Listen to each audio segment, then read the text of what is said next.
சல்லடையில சலிச்சா ஒருத்த மிஞ்ச மாட்டான். இந்த தைரியம் இல்லாத ஜனங்களை வச்சுக்கிட்டு இவனால என்ன பண்ண முடியும்?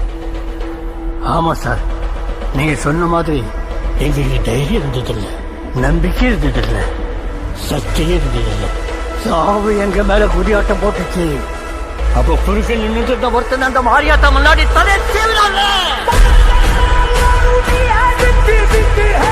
அவன் செத்த அன்னைக்கு ரொம்ப வருஷத்துக்கு அப்புறம் சாவு மேல நாங்க குறியாட்டம் போட்டோம்.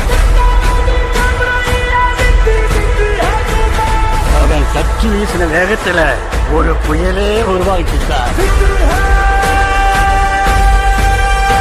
அந்த புயல் நராட்சியில் இருக்கிற ஒவ்வொருத்தருக்கும் உசுர குறைச்சிச்சு. உங்களுக்கு ஒரு யோசனை சொல்றேன், நீங்க மட்டும் அவன் குறுக்க போயிடாதீங்க சார்.